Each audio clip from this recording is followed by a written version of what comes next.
Drugs and Addiction, an Anarchist Perspective, Dickie Dredd.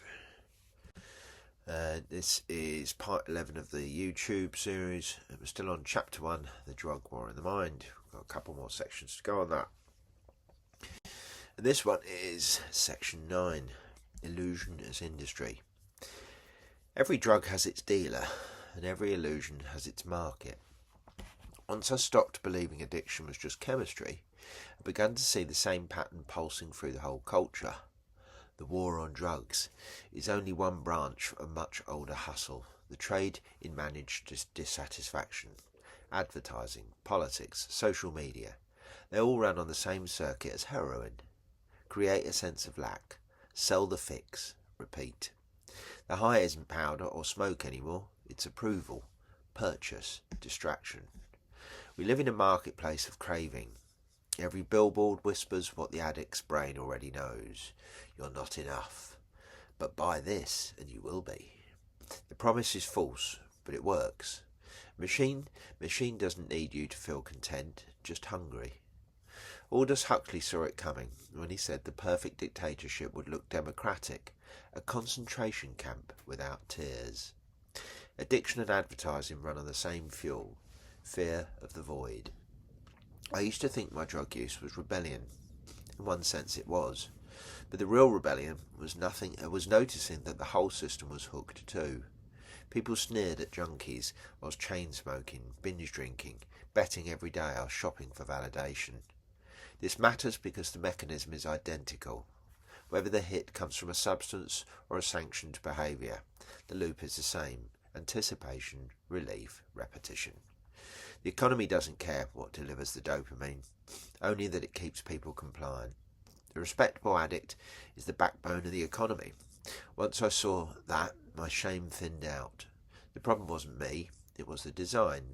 Capitalism, as Alexander put it, is a system that breeds addiction by fragmenting community and replacing it with consumption. Please read that again. It is critical to understanding what is really going on. A system that breeds addiction by fragmenting community and replacing it with consumption. Propaganda closes the loop. Politicians wave their moral banners against substance abuse while pushing the legal highs of alcohol, sugar, gambling, material gain, the influencer and status. Corporations bankroll health campaigns that quietly shift the blame back onto individuals. The addict becomes both scapegoat and customer.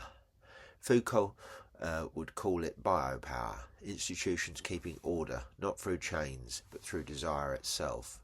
The modern subject doesn't need a prison. They carry one in their pocket, fully charged. The press still loves a good drug panic, because fear sells copy.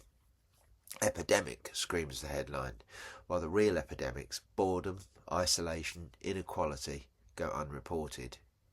When Harry visited Portugal, he found that drug deaths fell not because of punishment, but because people were given work, housing and connection.